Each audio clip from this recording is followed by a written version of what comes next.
On SkyVista Flight 721 first class from New York to London, everything seemed picture perfect. The swirl of red wine in crystal glasses, the soft tap of leather shoes on the cabin floor, and the flawless smile of Chief Flight Attendant Linda Hayes, a woman who'd spent more than 2 decades in the skies. To Linda, the first-class cabin was her little kingdom, a place where she believed she knew exactly who deserved to sit there. But the moment the Coleman family stepped in, a calm, composed father, an elegant mother, and 2 polite children, the air somehow shifted, just because they were black. Have you ever wondered how a single glance, filled with prejudice, could change the fate of an entire flight? And what if, one day, the very person we look down upon turns out to hold our destiny in their hands? How would we face that? Today's story isn't just about a mistake made high above the clouds. It's about a late awakening in a world that thinks it already understands itself. If you still believe that kindness and fairness have a place in this world, hit that like button, share this story, and subscribe, because this journey is only just beginning. On SkyVista Flight 721 from New York to London, the early morning light streamed through the curved cabin windows like liquid gold. The champagne glasses sparkled in the sun, and for a moment, the first-class cabin looked almost unreal quiet, elegant, and just a little too perfect. Everything moved with the kind of order only those inside truly understood. Linda Hayes, the chief flight attendant with 22 years in the air, stood in the narrow aisle, her eyes tracing every detail, the silk scarf folded neatly against her collar, her sleeves pressed sharp and straight, and that well-practiced smile polished until it had almost become instinct. For Linda, first class wasn't just a workplace. It was her kingdom, a small realm in the sky where she ruled every inch, from a crooked glass to the way a suitcase was stored. She knew who belonged here, the business travelers with watches that caught the light, the celebrities hiding behind sunglasses, the weary socialites returning from long shopping trips in Manhattan. She knew their rhythms, the man who always asked for Chardonnay before takeoff, the woman who wanted silence the moment the seatbelt sign clicked off, the regulars who preferred their greeting short and discreet. Linda wasn't one for philosophy books, but she understood one truth: order is what keeps the world from falling apart. And up here, among the clouds, she was the keeper of that order. So, when the cabin door opened and the Coleman family stepped in, something in Linda's gaze shifted. They looked different, not in their clothes, but in a way she couldn't quite name. The father, Richard Coleman, tall and steady in a dark blue suit. The mother, Evelyn, graceful, with an understated kind of elegance. And the 2 children, Jordan and Maya, polite, curious, with bright, confident eyes. They were black, and for Linda, that made everything fall slightly out of rhythm. It wasn't hate, at least. That's not what she would have called it. It was simply that the picture in her mind of who belonged in first class had never quite looked like them. Not open prejudice, but something quieter, an old habit, never questioned, that lived beneath the surface of her thoughts. Linda smiled the same practiced, perfect smile, but there was a coolness behind it this time. "Good morning.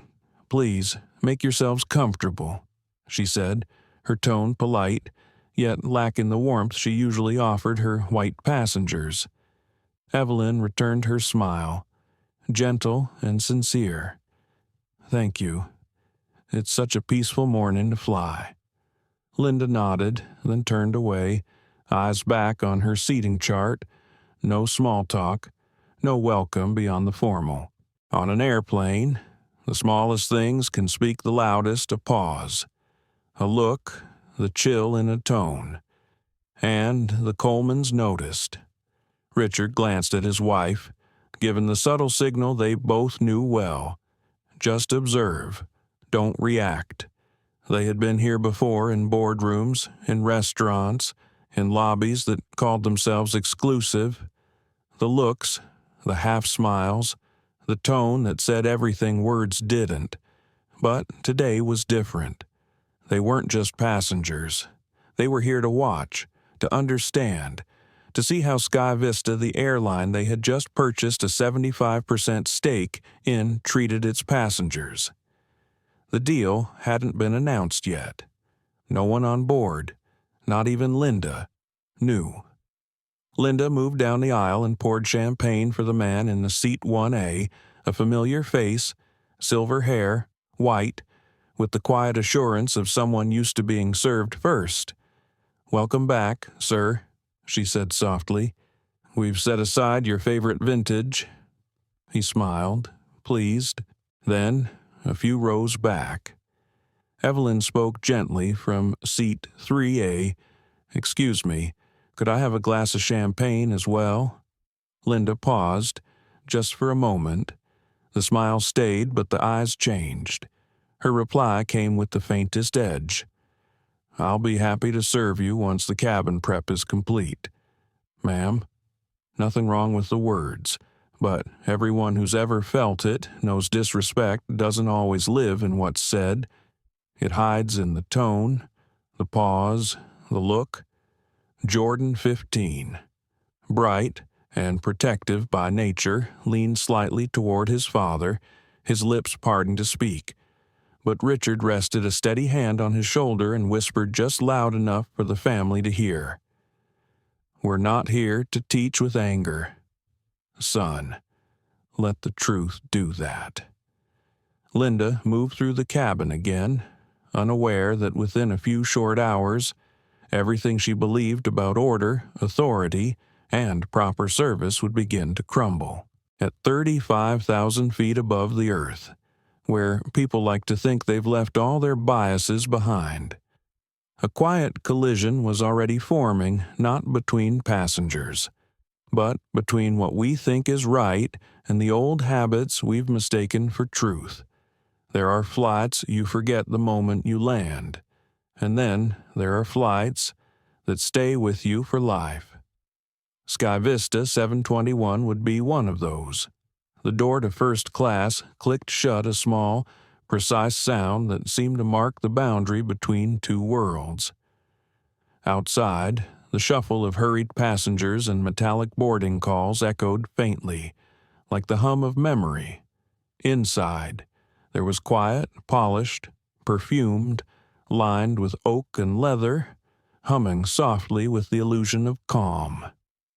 SkyVista Flight 721 began to taxi, slow and steady, unaware that just a few hours later, every look inside this cabin would change. Linda Hayes drew the curtain between first and business class, then turned toward row 3 where the Coleman family sat. From where she stood, they seemed too proper, too correct, and something about that stirred a discomfort she couldn't quite explain. Richard Coleman, a man in his early 50s with a steady posture, held an airline magazine open but wasn't really reading. He was watching. Not anyone in particular, but the way things moved, the rhythm of greetings, the glances passengers exchanged, the subtle shift in air that followed their arrival. He'd seen it before in conference rooms where smiles were polite, but voices carried knives. He understood what it meant to be treated with conditional courtesy. Beside him, Evelyn adjusted her pearl bracelet, not out of vanity, but as a small, grounding ritual. She didn't look around. She simply took her daughter Maya's hand and said softly, "You can look at your book, sweetheart. Just stay still when the plane takes off." Her tone was gentle, but her eyes carried the calm alertness of a woman used to being the exception in spaces that pretended to welcome everyone. Jordan, 15, sat in the middle seat, curiosity flickering in his eyes. He watched the way the attendants moved, how they smiled, how they paused. Part of him wanted to believe his mother was wrong, that maybe, this time, no one was looking at them differently. But, deep down, he knew that illusion wouldn't last long. Linda approached, carrying a tray of pre-flight drinks. Her smile was textbook perfect, but the warmth had drained away, replaced by something thinner, more procedural. "Would you care for a beverage before takeoff?" she asked. Polite, measured, dry.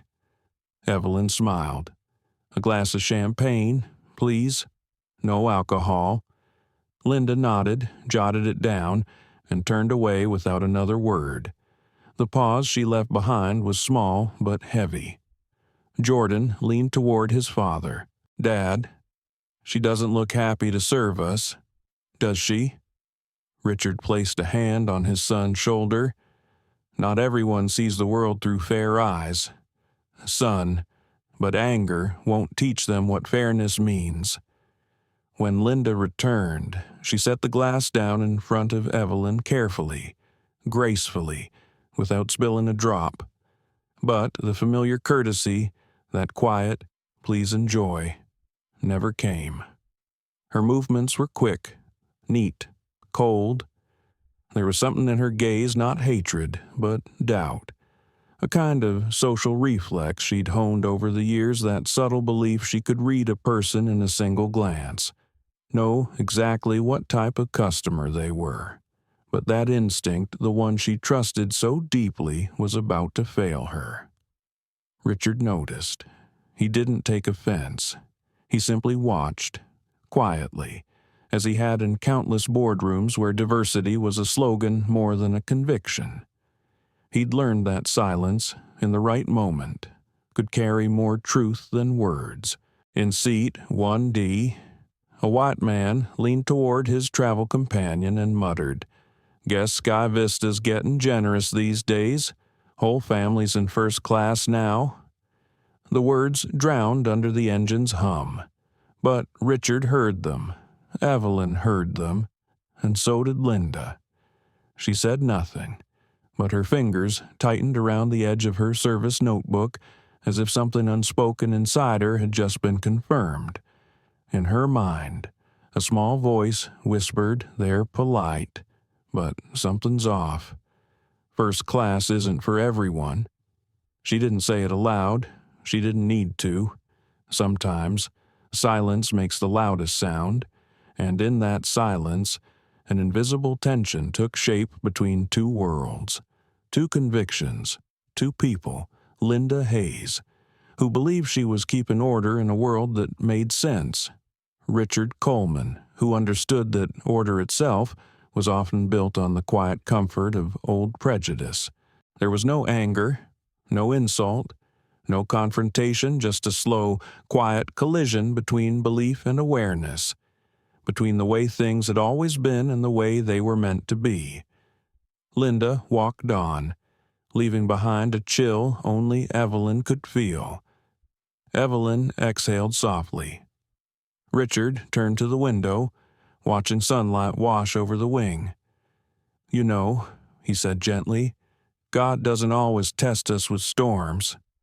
Sometimes he tests us with the way people look at us." Evelyn smiled faintly, squeezing his hand. "And sometimes those looks end up showing them who they really are. Up front." Linda paused by the galley, glancing over the passenger list again. The name Richard Coleman tugged at something faintly familiar. Maybe a news report she'd once overheard about a merger or acquisition. But she couldn't place it, and she didn't care to. What she did believe what she knew was that everyone sitting in first class ought to look and act like they belonged. And in her eyes, this family hadn't quite earned that yet. The plane began its run down the runway. The engines roared. Maya gripped her mother's hand tight.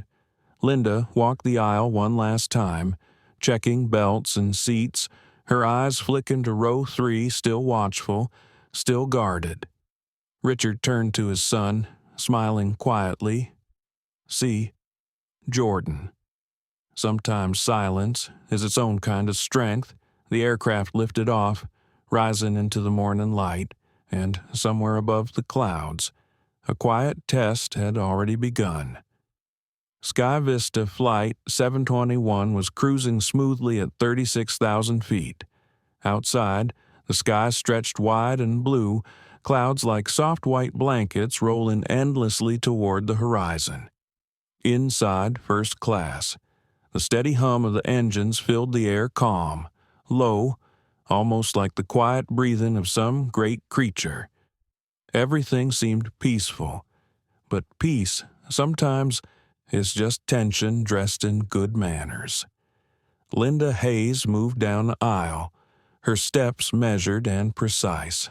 The silver of her watch caught the light as she bent toward seat 1A. Mr.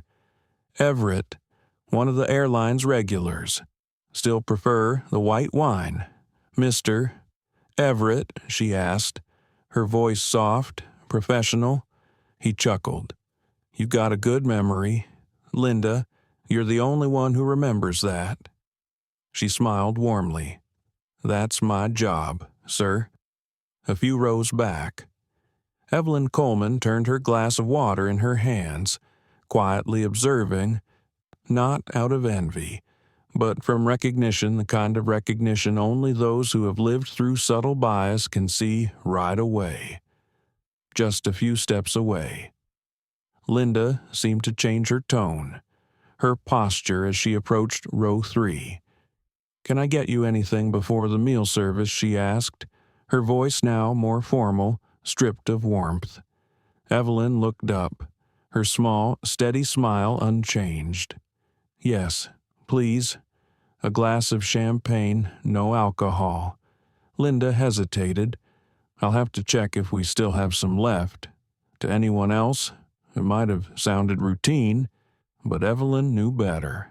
She had heard that phrase 100 times before in restaurants, hotels, boardrooms where she was the only black woman in the room. That I'll see what I can do. Tone that didn't really mean helpful, it meant distance. Beside her, Richard Coleman said nothing. He glanced once at his wife, then down at his folded magazine, his face calm but knowing. He'd long since learned to read what others couldn't even see. Turning to his children, he spoke softly. Watch. Don't react. What you see today will teach you more than any lecture ever could. Jordan frowned. But Dad. She's clearly, Richard raised a hand, his tone even but firm. Whoever loses their composure first loses the right to tell the story. Linda returned with the tray, setting the glass of champagne in front of Evelyn without meeting her eyes. The bubbles rose slowly, catching the cabin light. Evelyn smiled politely. Thank you. Linda? A small nod was all the reply she got. Every movement was by the book, every word within protocol, and yet everyone nearby could feel the quiet weight of difference between the woman serving and the woman being served. From seat 1A, Mr. Everett leaned toward his travel companion. You see that family in row 3, looks like they're not quite used to this cabin. Linda smiled faintly but didn't answer him directly. We treat all our passengers the same, sir. The words sounded fair, but her tone carried the kind of certainty that people use to convince themselves more than anyone else. Back in the galley, Linda glanced at the passenger list again. The name Richard Coleman caught her eye. It tugged at something faintly familiar. Maybe a business headline she'd once skimmed about an investment firm, a merger, A man with that same name? But she shook it off. Can't be, she thought, and went back to work. At row 3, Evelyn poured orange juice for little Maya, who looked up and whispered, "Mom, why does the flight lady talk to us different than the man with the silver hair?" Evelyn brushed her daughter's curls and smiled gently. "Sweetheart, some people just need a little more time to see people for who they are, not for what they see first." Maya nodded, eyes down again, tracing the pages of her comic book. Richard watched, exhaling quietly. He didn't feel anger, only a quiet sadness. Sadness for a system that had shaped women like Linda, people who believed they were simply doing things the right way, not realizing they were helping keep an invisible pattern of bias alive. Because Linda wasn't cruel. She was just looking through a window clouded by habit. She thought she was being fair when, really, she was being fair only to the familiar. The plane shuddered softly through a pocket of turbulence. Linda steadied herself with a hand on the galley counter, then glanced back toward row 3. Richard sat quietly, eyes calm. Evelyn smiled at her children, unbothered. No complaints, no confrontation, no resentment, and somehow that quiet grace unsettled Linda more than anything else. Their calmness was like a mirror that didn't accuse but reflected. And in that reflection, a small voice inside her asked, "Am I really as fair as I think I am?" She turned away, focusing on her checklist, but somewhere deep down, a tiny crack had appeared, a hairline fracture in the armor of certainty she'd worn for years. Meanwhile, in row 3, Richard opened his tablet, reviewing a few financial notes. A new message blinked from SkyVista headquarters, confirmation of their 75% acquisition, pending public announcement within the week. He closed the screen and looked out the window, where the sunlight spilled across the wing like molten gold. Some truths, he thought, don't need to be forced. They just need time to reveal themselves. Prejudice is like ice solid, cold, seemingly unbreakable, but given enough light, it melts, and up here, above the clouds, that light was beginning to shine. At 36,000 feet, where people like to think the air is purer, clearer bias still finds its way through smiles and procedures. But no one in the SkyVista 721's first-class cabin could imagine that a single small incident, just moments away, would make the whole illusion collapse. And when it did, the mask of professional order would fall, revealing the face of power, and the prejudice hiding behind it. At 36,000 feet, the sky outside was still a pure, steady blue, as if the world couldn't possibly hold conflict. But inside the first-class cabin of SkyVista 721, a different kind of quiet was forming, one that signaled the mistake drawing near, slow and certain. 8-year-old Maya Coleman sat neatly by the window, a slim comic book in her hands. Everything was fine until she wrinkled her nose and shifted a little. Evelyn turned at once, worry threading her voice. "Is your nose itching again?" Maya nodded and rubbed lightly. Richard understood immediately. Peanut allergy, the thing their family had managed for years. He opened a small pouch and took out a packet of specialized disinfecting wipes they always carried. Before he could move, his son, Jordan, stood up and said gently, "Let me wipe it down for her, Dad." He pulled down the tray table, took a wipe, and carefully cleaned the armrest and the tray where a few tiny crumbs had been left behind. His movements were calm, considerate, and unobtrusive. But in a cabin where rules were part of the ritual, even the simplest gesture could be met with suspicion. From the front, Linda Hayes saw it. She paused in the aisle with a drink tray balanced in her hands. The sight, a black teenager standing, leaning over to wipe down a first-class seat, made something inside her register as out of order. In her mind, a cascade of safety protocols flickered, layered over by something less visible. Passengers aren't allowed to use personal cleaning agents. Passengers shouldn't conduct their own sanitation. And worse, a thought passing fast. But enough to steer her next move. They are doing something they shouldn't, and I need to restore order.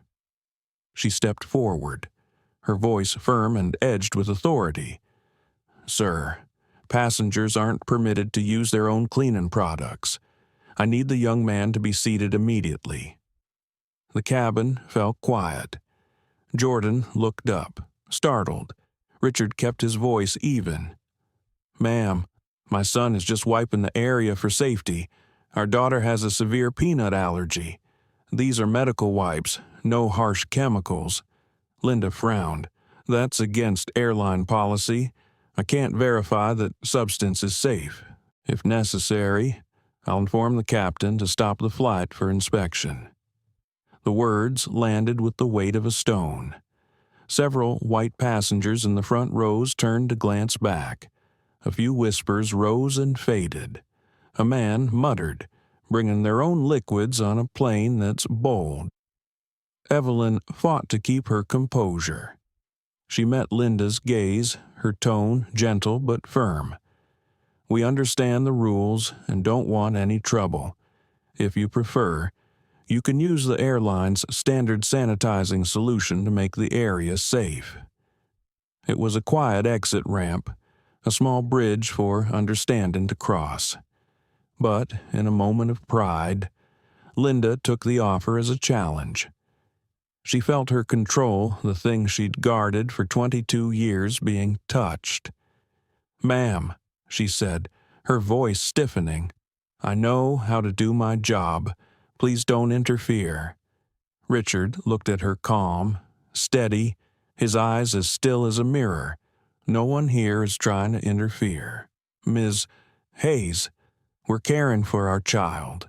In that moment, somewhere between blue sky and the steady hum of engines, a line was quietly crossed. No one shouted, no one lashed out. It was only words chosen badly, spoken into the wrong air, carrying the weight of biases that had lived too long. Jordan sat down slowly, as his father had taught him. But his eyes stayed on Linda, the eyes of a child learning a bitter lesson sometimes. Even when you're polite, people still see you as a threat. Linda turned away, trying to look professional, but something inside her was boiling the feeling of being right, of standing with the rules. She believed she was protecting safety. In truth, she was protecting the small sense of power she was afraid of losing. Richard placed a hand on his son's shoulder and spoke softly. Don't let someone else's ignorance make you forget who you are. His voice was so steady that Evelyn turned to look at her husband, the man who could speak with calm, even in the face of unfairness. The air in the cabin grew heavy. Everyone had seen what happened. No one spoke.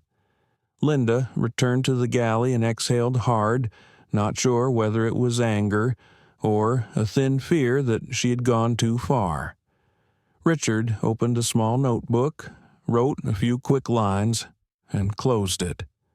Evelyn watched him, worry in her eyes. You're not going to report this, are you? Richard smiled faintly. No, we don't need to report it. We only need to remember. Up front, the seatbelt sign switched off. Linda straightened her uniform and drew a steady breath, reassuring herself that she had followed protocol, but somewhere deeper. A quieter voice asked, if it had been a different family, would I have done the same? She didn't answer, because sometimes silence is the easiest way to avoid the truth. The aircraft pressed on across the Atlantic. But inside first class, the atmosphere had shifted.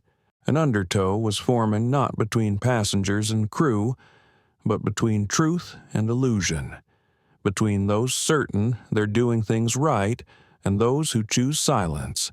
No injustice needs its moment to be seen. One more sentence, and everything would break open, and SkyVista 721 would never be the same. The air in SkyVista 721's first-class cabin was still, but it was the kind of stillness that lets you hear your own heart beat.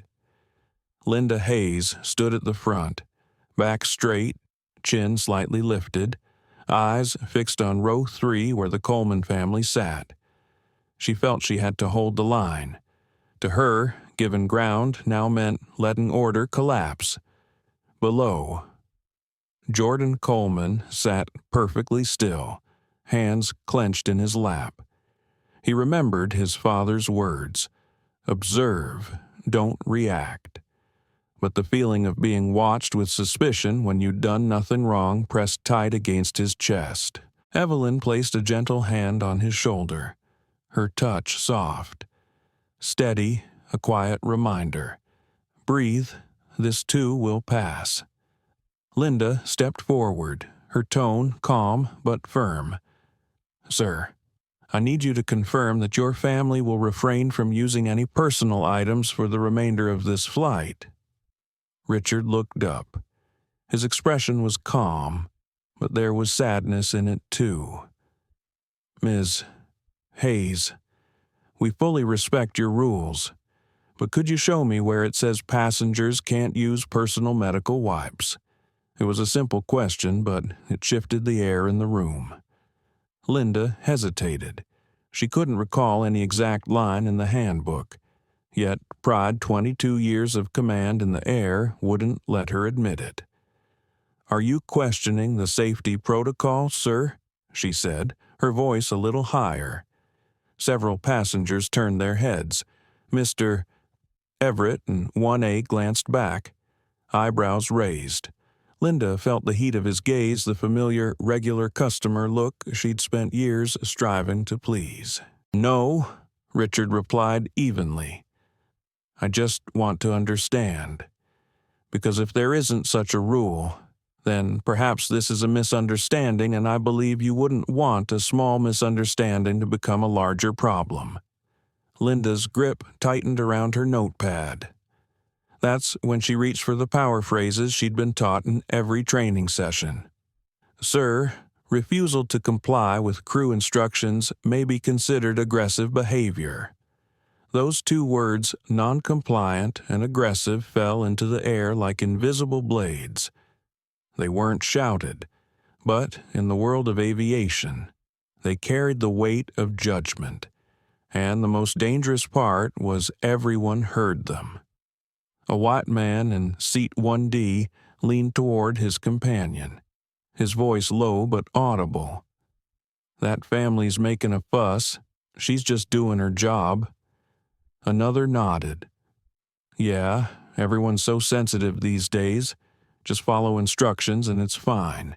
They didn't know the story, the wipes, the allergy, the quiet reasoning, but they'd already chosen a side, the side of familiarity.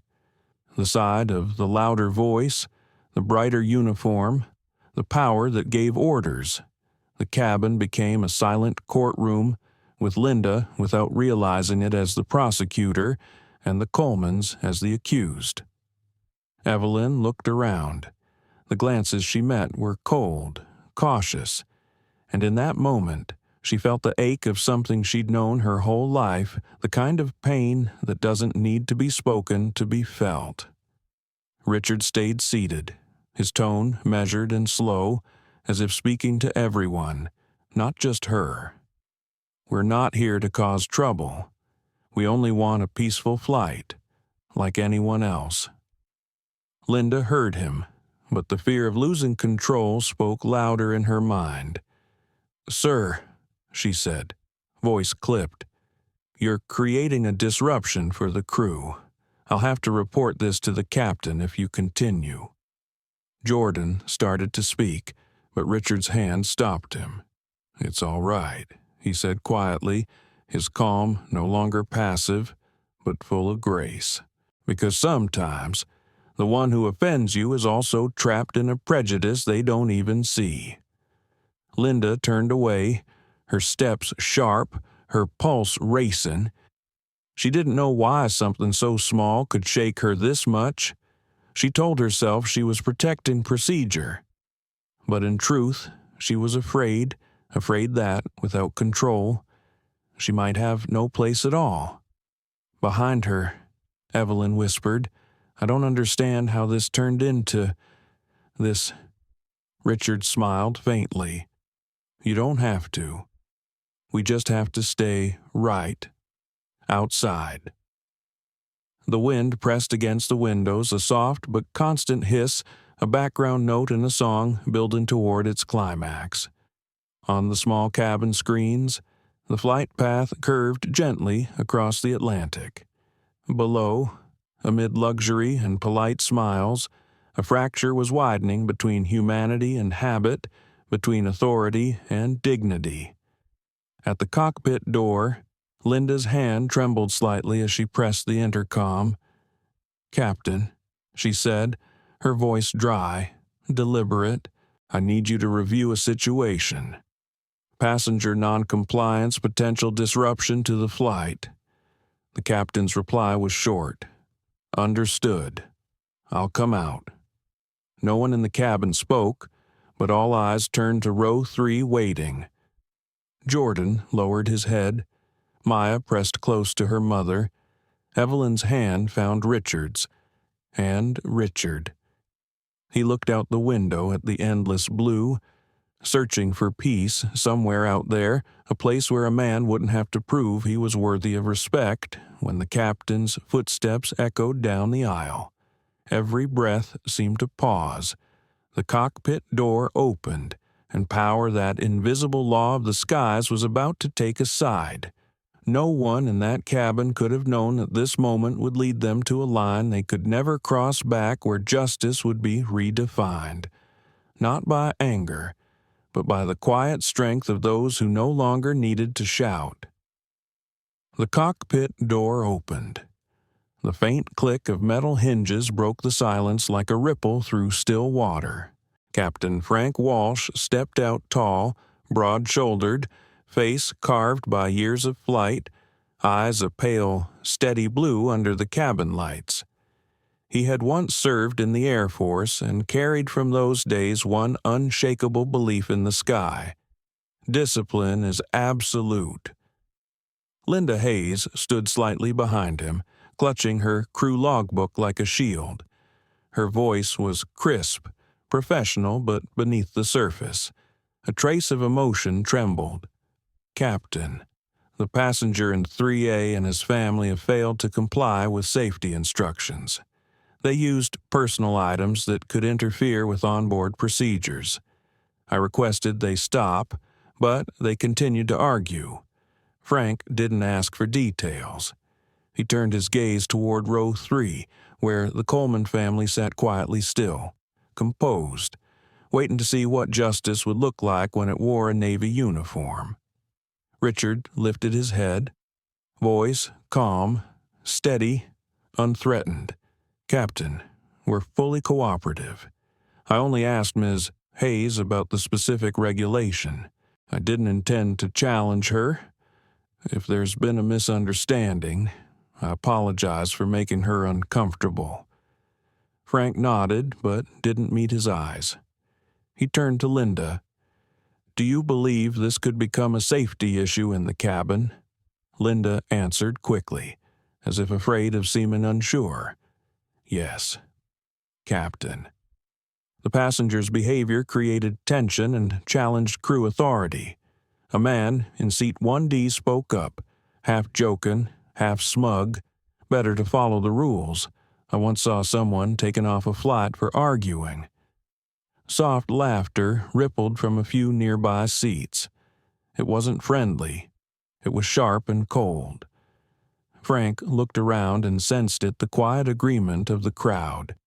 And like most people in power, he chose the safest path to stand with the majority. "Sir," he said to Richard, "for the safety and order of this flight, I'll have to ask you and your family to deplane. We'll arrange another flight for you." For a heartbeat, time froze. No one spoke, no raised voices, no protests.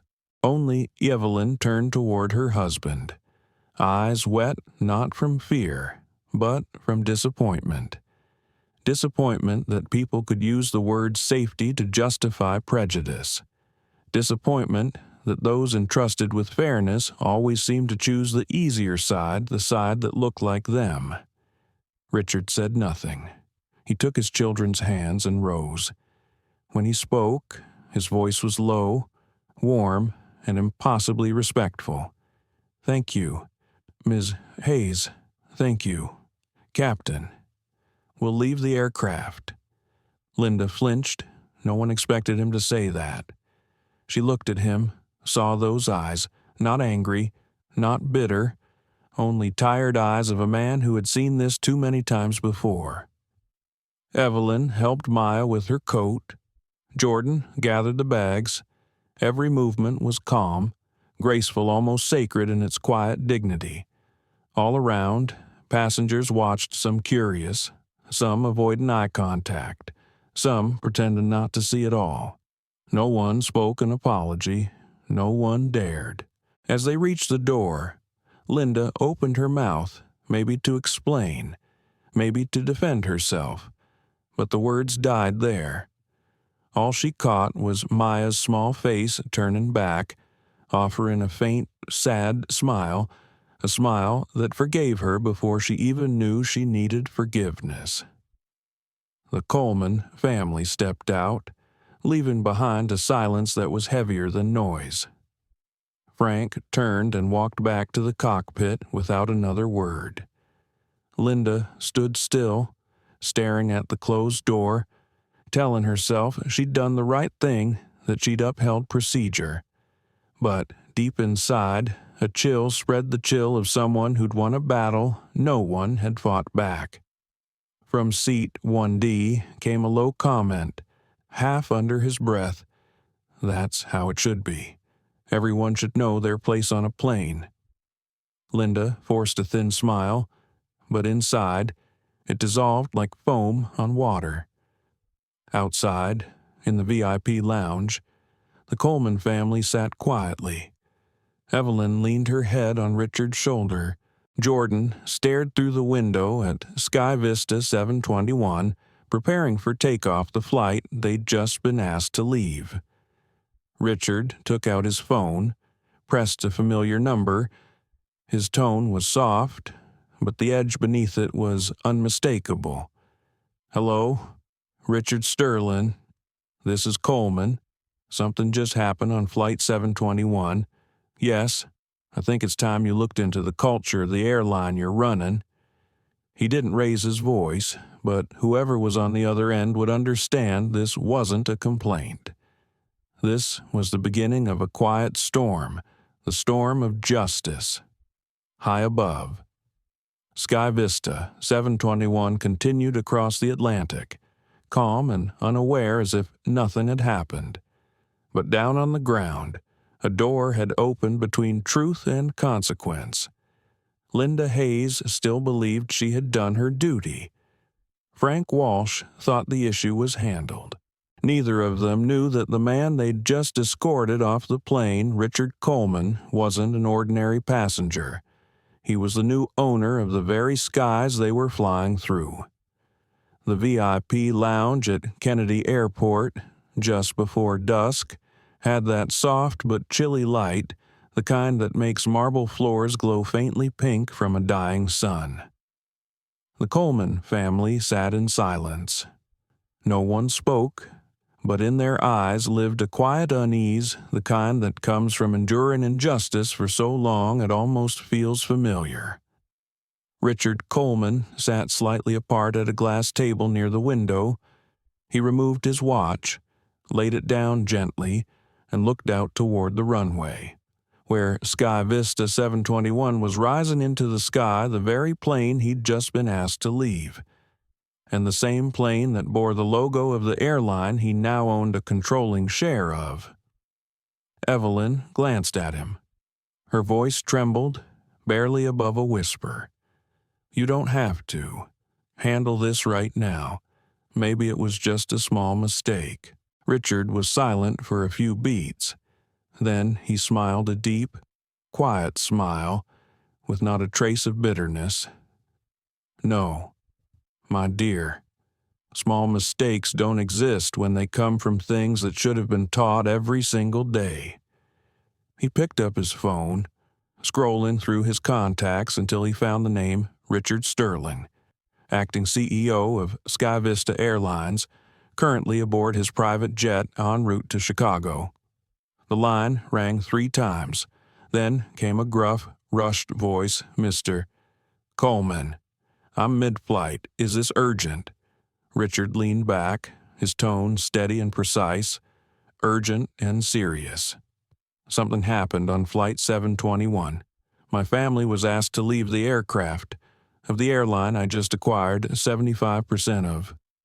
Silence on the other end. Sterling was probably wondering if he'd misheard or if this was some kind of test. But Richard's voice carried no hint of jest. "You're saying you were removed from the flight," Sterling repeated, almost disbelieving. "That's correct," Richard said, each word landing like a pebble on glass. "Not for anything unsafe. For disrespect built on an assumption of who belongs in first class and who doesn't. I'm not asking for an apology. I'm asking for the truth. Send me the full manifest, the personnel files for Chief Attendant Linda Hayes and Captain Frank Walsh, and the internal communication logs. I want to know exactly what happened in the 30 minutes before that plane took off." Sterling inhaled sharply, the sound of someone realizing the weight of what had just fallen on him. He understood. This wasn't a complaint. It was a command. "Yes, Mr. Coleman. I'll see to it immediately." And Richard interrupted softly. "Arrange a private flight to London within 2 hours. No SkyVista branding. I don't want the company's name attached to what I'm about to do." He ended the call. No anger, no raised voice, just the heavy quiet of a man who had spent a lifetime solving crises with logic, and yet, this time, there was something else in his eyes, a proud kind of sorrow. Evelyn sat beside him. "You're still calm," she said softly. Richard shook his head. "It's not calm. It's clarity. I've seen too many people in power stay silent and let that silence kill fairness. I won't let this be another example."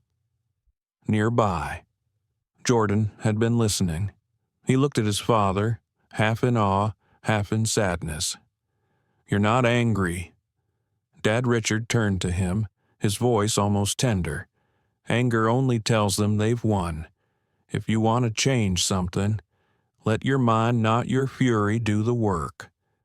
Up above, SkyVista 721 cut through the Atlantic night. Inside, Linda Hayes was serving drinks, smiling as if everything had returned to normal. But something inside her still felt off. She didn't know that every glass of wine she poured now rested on a foundation of power quietly shifting beneath her feet. Meanwhile, in the air somewhere over Illinois, Richard Sterling had already turned his jet around. He sat rigid, eyes narrowed, processing what he'd just learned. The man he thought was just another first-class passenger was, in fact, the new owner of his airline. And worse, that man had just witnessed the very flaw in the culture he'd failed to fix.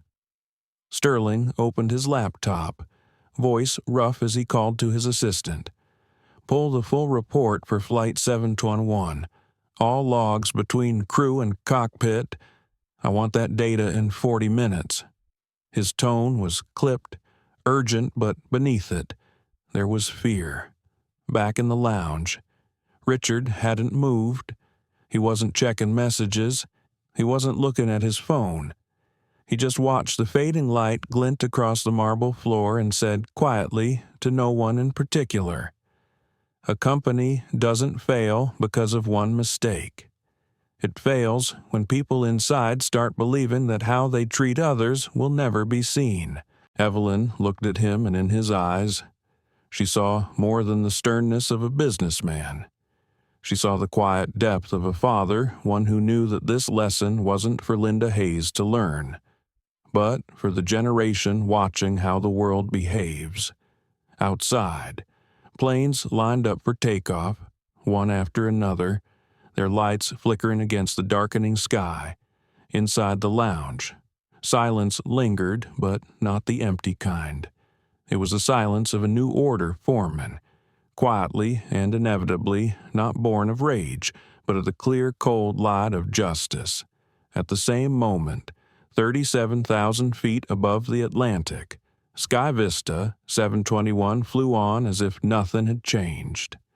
Linda smiled at passengers. Captain Frank Walsh sipped his coffee in the cockpit. Neither of them knew that, below them, a series of phone calls had already set off a storm not of revenge, but of awakening. A storm meant to wake a system that had slept too long under comfort and bias, and when that plane touched down in London, hours later, those who thought they held power would learn real authority doesn't live in a uniform, it lives in the courage to face the truth. Richard Sterling's private jet banked through the night sky, city lights below flickering like little fires in a world running on habit, until a single phone call turned that habit into chaos. "Say it again," Sterling rasped, his fist tightening around the phone. On the other end, his assistant's voice wavered. "Yes, that's correct. Sir?" The passenger asked to deplane from SkyVista 721 was Mr. Richard Coleman. His family was with him. We've confirmed it against the manifest, and yes, the recorded exchanges between the captain and the chief attendant have been uploaded to the system. Sterling shut his eyes. His stomach seemed to slip. In business, some mistakes just lose customers. Others shake the foundation of an entire company. "Turn us around," he said quietly to the cockpit. "Back to Chicago. I need to deal with this now." The pilot glanced over. Understanding this wasn't whim, the jet swung off its path. Outside, dark clouds gathered a neat metaphor for the storm ahead. At 37,000 feet, SkyVista 721 floated on. In first class, Linda Hayes had just finished dinner service. Everything ran smoothly. She felt relieved. Deep down, she still believed she'd done the right thing, that she'd upheld procedure, and the captain had backed her up. Order restored, she thought. A small pride rose in her chest. She even imagined herself noting in the flight log that a difficult situation was handled well. She didn't know that every neat sentence in that log was being mirrored and forwarded straight to the airline's legal office in Chicago, along with the audio of her exchanges with the cockpit. Phrases like non-compliant, aggressive, threat to procedure now sat in transcript form, cold on the screen, exposing the one thing she never meant anyone to see, the bias beneath her certainty, and her fear of losing control. Meanwhile, at SkyVista Airlines headquarters, urgent alerts began to pulse. A junior counsel stared at an email titled "Urgent Incident on Flight 721, Possible Corporate Exposure." He reached the line, passenger Richard Coleman, majority shareholder, and nearly fell out of his chair. 5 minutes later, the phone of Marilyn Dupree, VP of In-Flight Services, rang. She had just left the dinner table, apron still on. "What do you mean they removed Mr. Coleman from the flight?" 10 minutes after that, legal, flight ops, and internal comms were pulled into an emergency bridge. Sterling's face appeared from the cabin of his jet, that cool overhead light cutting across a furrowed brow. "How long before this leaks?" Legal answered. "Roughly 3 hours, sir. If Mr. Coleman or anyone on his side talks to press, it blows." Sterling nodded, his voice heavy as iron. "No one talks to press. No one. I want every recording, every data point, every name in 30 minutes. Everyone on the call understood this wasn't a crew incident anymore. It was a fault line in SkyVista's power structure. Up in the air." Linda Hayes kept smiling at passengers. She didn't see her galley phone vibrating with messages from Ops CEO escalation. "Call immediately. Mandatory briefing on landing. Do not leave aircraft upon arrival." She didn't read them. She still believed she had managed the flight well. That belief, fragile and proud, would vanish the moment the wheels touched down. Captain Frank Walsh, who'd long believed standing with the rules is the safest path, sipped his cockpit coffee, feeling that post-incident relief. He didn't know that. To the man he'd just escorted off the plane. He had become a living exhibit of SkyVista's broken culture, where discipline sometimes wore the mask of a lack of empathy. Hours later, when Flight 721 rolled into London Heathrow, the cabin door opened, and instead of cool air, a waiting storm stepped in. Linda took a breath, ready to smile at deplaning passengers, when a firm voice crackled through her handset. "Linda Hayes, VP of In-Flight, requests your immediate presence at SkyVista London offices. You have a call from Chicago." She froze. "A call? For me, that's right. Right now." Behind her. Captain Walsh touched her shoulder. "It's all right. Linda, they probably just want to confirm the report." She nodded, forcing a small smile until the phone lit again. "CEO R. Sterling incoming call." The smile disappeared. In a small airport office, Linda sat alone. Outside the glass, a gray sky hung low while planes lifted, one after another, each carrying stories no one fully knew. She replayed the Coleman family leaving the father's eyes, that impossible composure, the little girl's soft smile. For the first time in years, Linda wasn't sure she knew what right meant anymore. Across the ocean in Chicago, Richard Coleman sat in a quiet glass room. The first report arrived thick, detailed, clinical. Each line pricked the glossy surface of the company he now had to rebuild from the roots. He didn't smile. He only said softly, to himself, "Sometimes truth doesn't need to be loud. It only needs to be seen." At Heathrow. Linda walked a long corridor, each step heavier than the last. She didn't know that. Across the ocean, a meeting was being called where the man she'd taken for a difficult passenger would reset the foundation of SkyVista Airlines, and she and Captain Frank Walsh would soon learn complacency can carry you for 20 years, until the truth comes to land. Morning draped London in a thin veil of mist, like a curtain drawn between truth and the people who must face it. The SkyVista Airlines office at Heathrow was unusually quiet, the kind of silence that makes every footstep sound louder. Linda Hayes walked in, the echo of her heels trailing behind her. She'd been called for a brief conversation with legal. No one said why. But, after 22 years in the skies, her instincts told her today wouldn't be just another day. The small conference room smelled faintly of fresh coffee. 3 people were already there, a legal representative, an HR supervisor, and a gray-haired man wearing a badge that read Corporate Affairs, Chicago. When Linda entered, they smiled politely, a kind of smile so formal it carried no warmth. "Ms. Hayes, please." Have a seat." Linda sat down, keeping her back straight. "Is something wrong? If this is about yesterday's incident, I've already submitted my full report." The gray-haired man interrupted gently but firmly. "We've read it, and we've also listened." He set a tablet on the table and tapped the screen. The cabin recording played her voice, Captain Frank Walsh's, and the words she'd said: non-compliant, aggressive, threat to safety. Hearing her own tone, cold and clipped, felt strange, as if she were listening to someone else. Linda swallowed hard. "I was just following procedure. You understand? Safety." The man nodded. "We do, but the issue isn't procedure."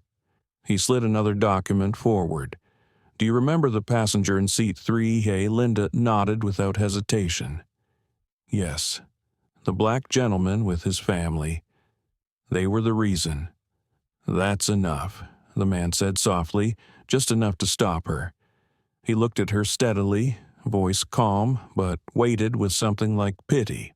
"That passenger's name is Richard Coleman, chairman of Coleman Holdings, and as of last week, he's the new majority owner of SkyVista Airlines." The air in the room seemed to drain away. Linda couldn't breathe. Her mind went blank, filled only with a low hum, like wind rushing past an open door. She gave a small, disbelieving laugh. "You mean, he's—" "Yes," the man replied. "He completed a 75% acquisition last week. It hasn't been publicly announced.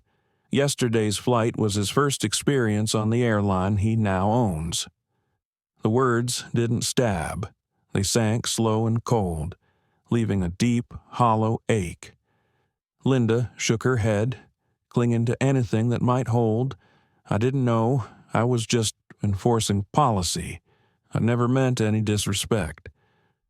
The legal officer opened a thin folder. "Tone, neutral, Ms. Hayes. Over the past 5 years, you've received 17 passenger complaints regarding attitude or inflexibility. We overlooked them out of respect for your seniority and record. But this can't be overlooked." She lowered her gaze. On the polished floor, her reflection stared back, drawn, pale, uncertain. A few minutes later, Frank Walsh was brought in. He looked tired. His eyes carried sympathy, and something heavier, resignation. "Frank," Linda whispered, "what did they tell you?"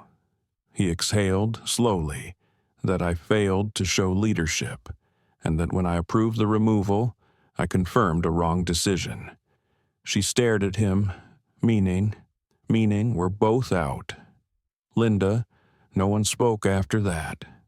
The room was silent except for the steady ticking of the wall clock, a reminder that time keeps moving, even when you're being left behind. The gray-haired man stood. His voice was still gentle, almost kind. "Ms. Hayes, SkyVista will honor your benefits in full, but you understand this can't stay quiet. We recommend avoiding the media. Take some time to rest." Linda nodded. She wanted to say something, an apology, maybe a defense, but the words wouldn't come. When she finally stepped out, her heels echoed down the marble corridor, the lonely sound of someone realizing too late that the most valuable thing she'd lost was other people's trust. Across the ocean, in Chicago. Richard Coleman received the update. The London situation has been resolved. He simply nodded. Evelyn looked at him and asked softly, "Do you feel vindicated?" He shook his head. "No, just sad." If she'd understood that her job was to care for people, not control them, she could have been one of the best. He stood by the window, sunlight catching the edge of the glass wall. "You know," he said quietly, "sometimes people only learn when the price of the lesson is high enough." Meanwhile, in London, Linda stepped out of the SkyVista building into a light drizzle. The rain was cold, but not harsh. She stood there for a while, watching planes rise one by one into the fog, each one growing smaller, like opportunities she'd let slip through the cracks of pride. In her hand, the staff badge cut neatly in half. She turned it over once, twice, then dropped it into the trash bin nearby. The sound it made was small, but inside her, it echoed loud. She knew then it wasn't Richard Coleman who had punished her. It was life itself, quiet and exact, doing what life always does, restoring balance in its own cold but fair way. Because justice doesn't always come with a hammer. Sometimes it just holds up a mirror bright enough for you to see yourself. The storm seemed to have passed, but in truth, it was only beginning. Back in Chicago, Richard Coleman was preparing for the next step, the largest restructuring in the SkyVista's history, one that would not just change personnel, but change the way people looked at one another. From the ashes of one mistake, a new system was taking shape, one where respect wasn't optional, but the rule itself.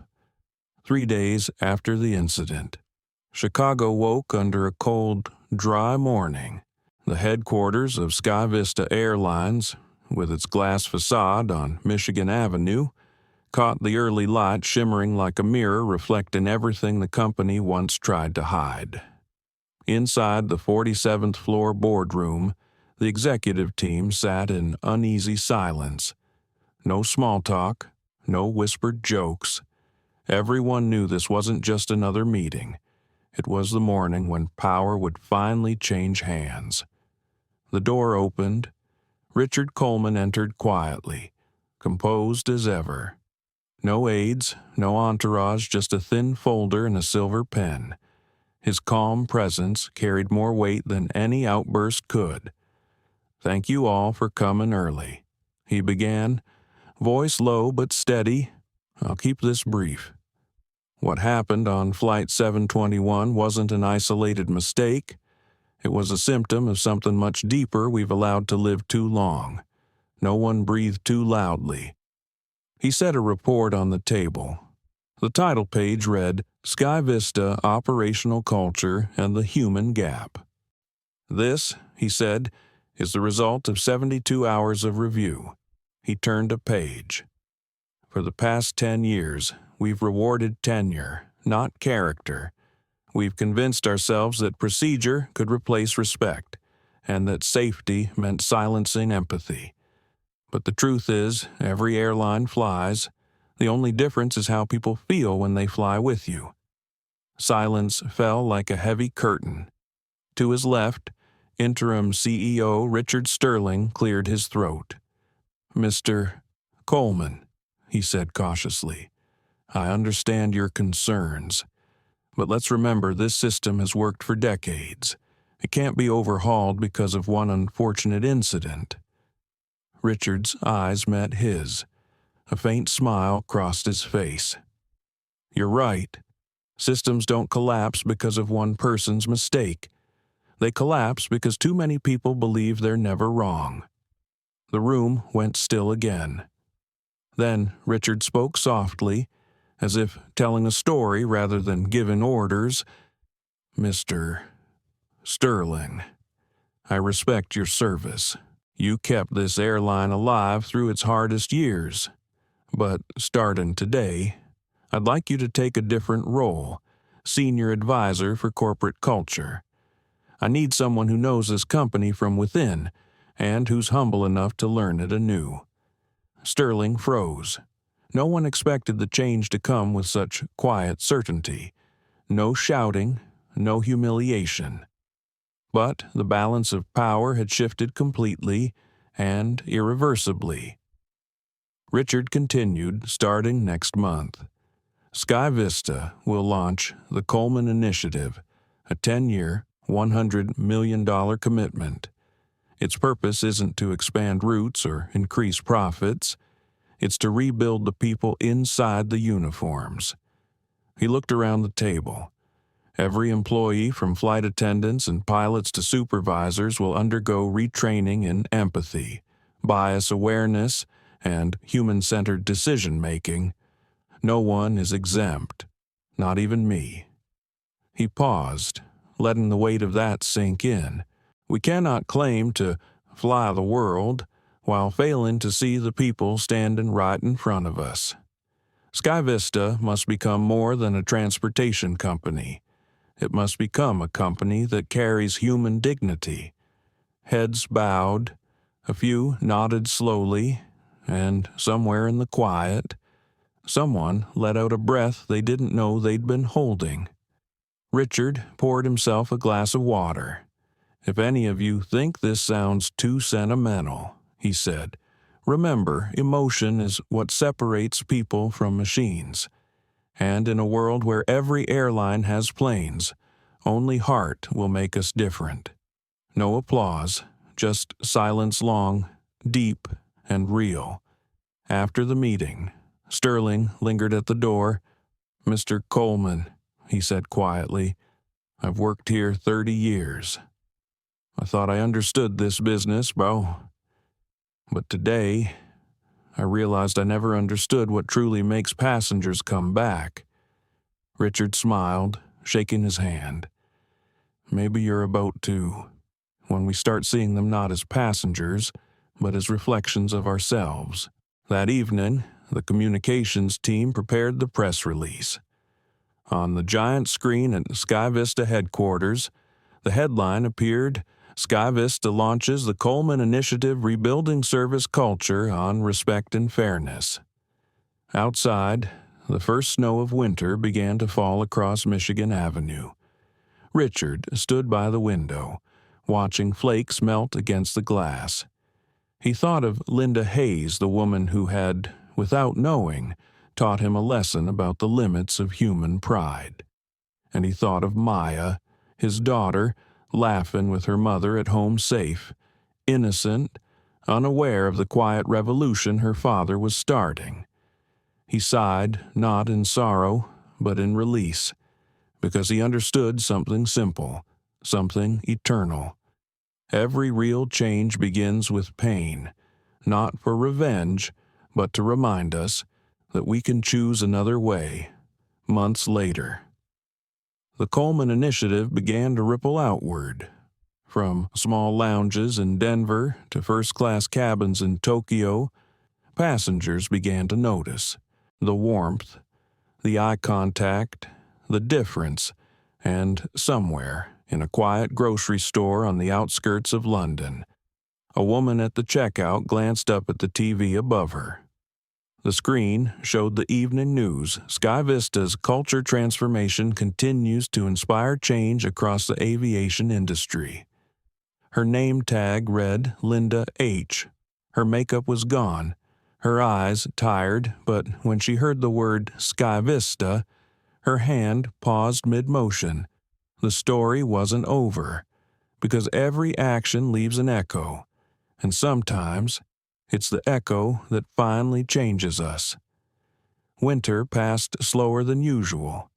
In Chicago, winds off Lake Michigan swept through the streets, a quiet reminder from nature that nothing, not people, not power, stays still forever. Inside the 47th floor offices of SkyVista Airlines, the Coleman Initiative was officially underway.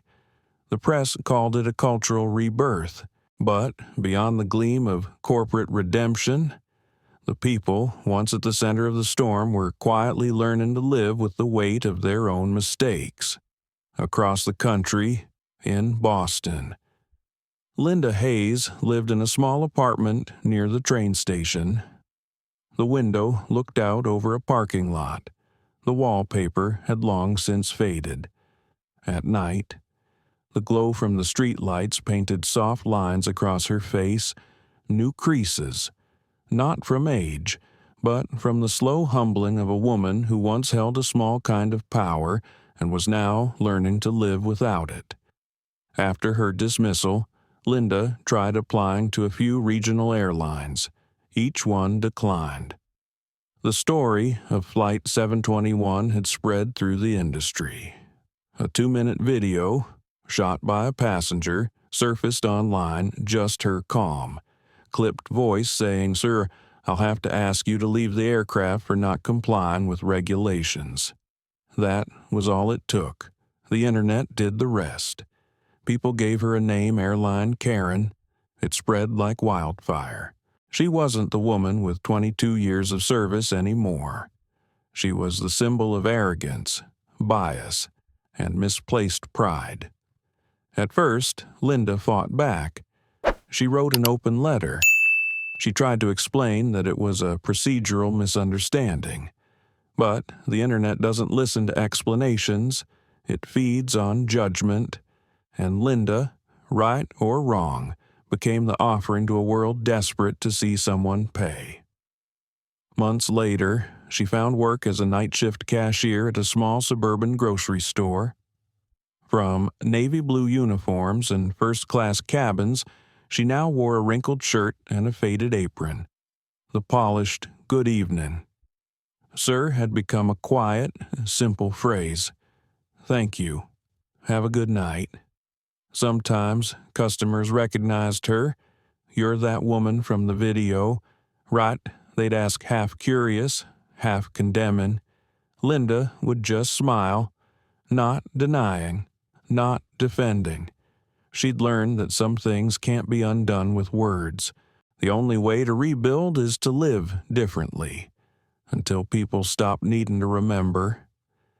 She kept small habits from her old life, waking up on time, brushing her hair neatly, a touch of perfume before work, not because anyone expected it, but because she refused to forget that self-respect is a quiet form of justice.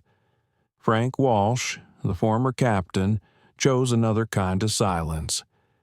After his suspension, he found work flying cargo night routes. No passengers, no chatter, just the hum of engines and the dark expanse of sky. From Dallas to Anchorage, night after night, he flew watching cities shrink beneath him while old memories filled the cockpit. He often thought about that moment standing in first class, watching the Coleman family quietly gather their belongings. The father's eyes weren't angry, they weren't even disappointed.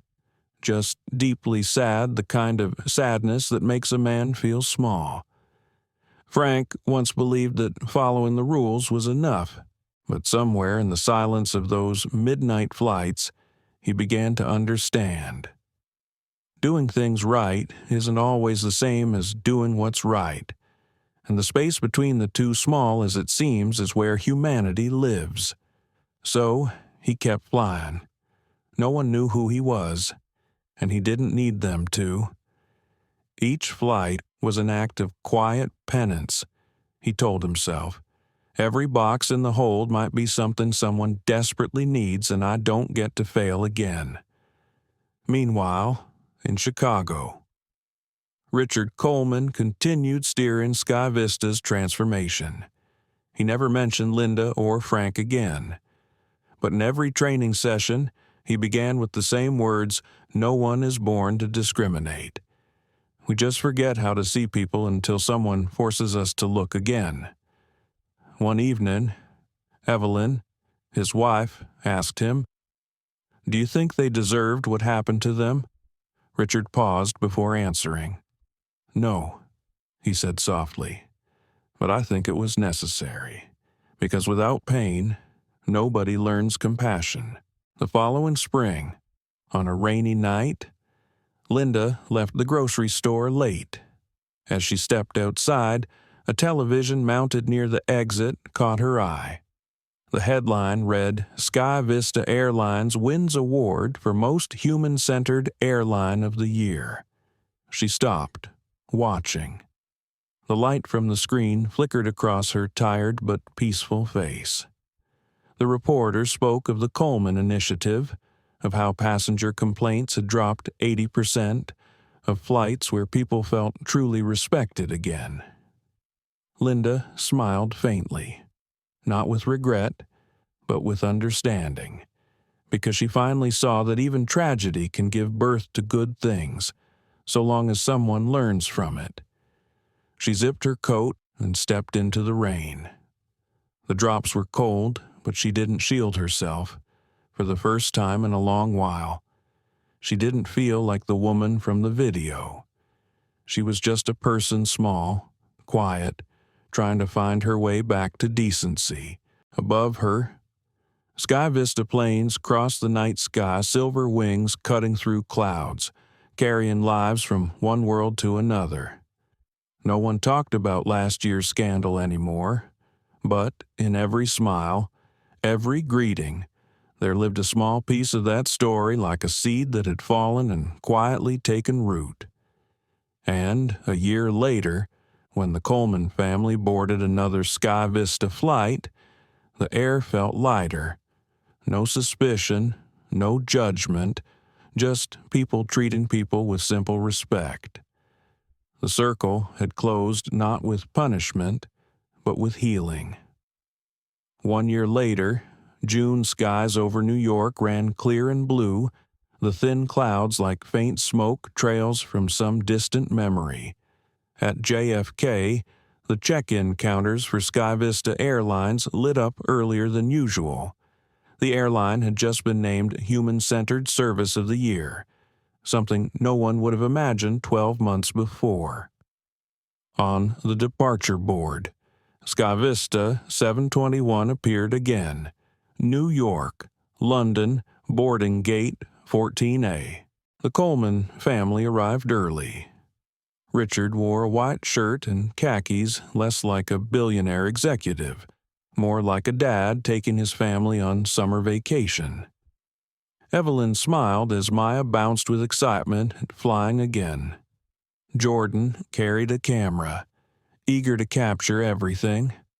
At the counter, a young agent named Sophie Allen looked up and smiled. "Good morning. Coleman family. I've noted that Maya has a peanut allergy. The crew has prepped her meal, and we've pre-cleaned your seats before boarding. I'm carrying the medical wipes as backup. You're all set." Evelyn paused.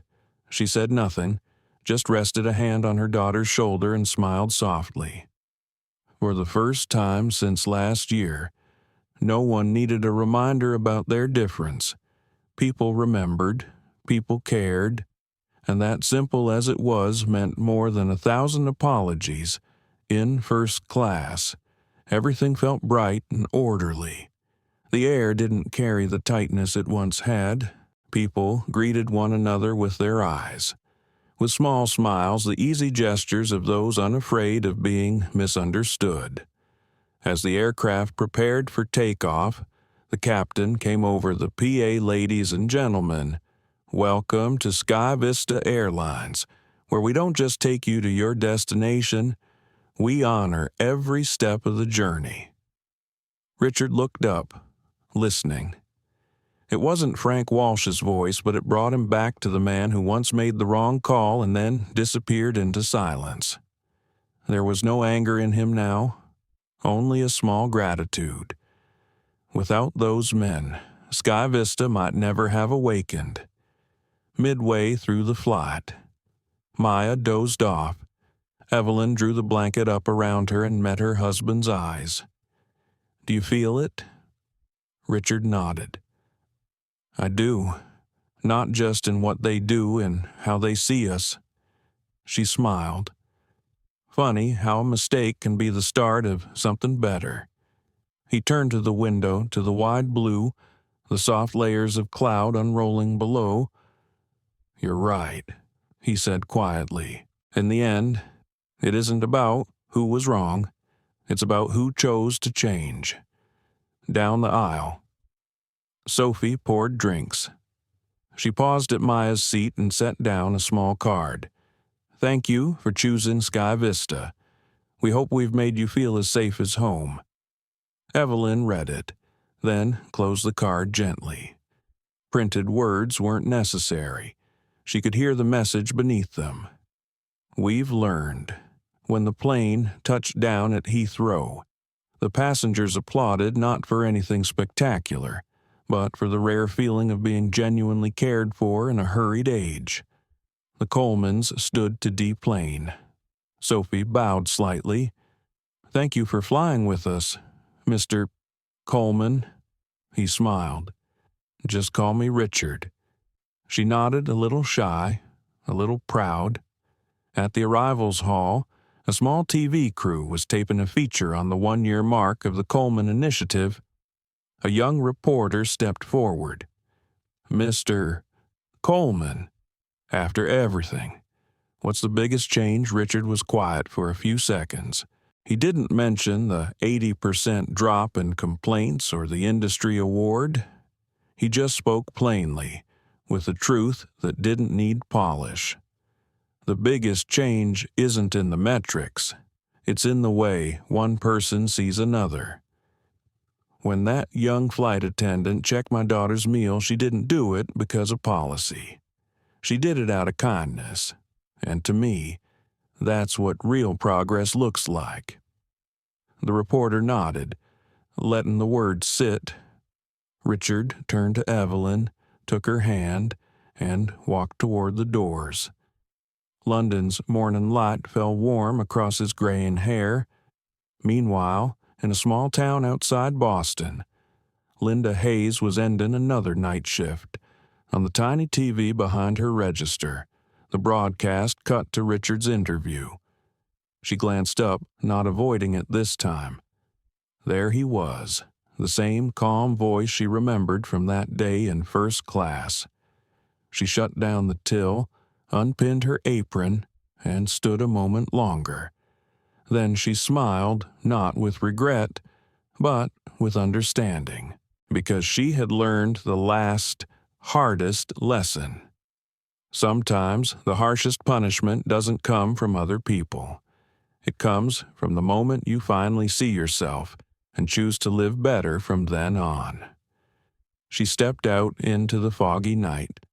A plane crossed the sky, its lights blinking against the dark. Linda looked up and whispered, "Safe flight, SkyVista. Every story has an ending, but if justice is real, it rarely closes on applause. It settles into quiet, into grateful looks and small, unseen acts that make the world kinder." High above that day, SkyVista 721 flew on, carrying a lesson etched into its history. See the person, not just the passenger, because sometimes real power isn't how high we fly, it's how we treat each other while we share the same sky. There are lessons in life that don't come from books or speeches. They come from how we treat one another. The story of SkyVista Flight 721 isn't just about a family who faced injustice or a flight attendant who made a mistake. It's a mirror reflecting a world where prejudice can make us forget that behind every face is a person with a story, a struggle, and a sense of dignity. We often think power belongs to those with titles, money, or influence, but the truth is, real power lies in the choices we make every single day when we choose to listen instead of judge, to understand instead of turn away, to show kindness instead of fear. A single word of respect, a small act of grace, can change someone's entire journey, just as SkyVista changed itself from one quiet moment in first class. If this story made you pause, even for a moment, if it made you see a stranger differently, or treat someone a little more gently, then its journey has already come full circle. Thank you for staying with us until the end. If you felt even a spark of warmth, a little faith that humanity can still be kind, please like, share, and subscribe and join us as we tell more stories that make your heart smile, quietly but deeply.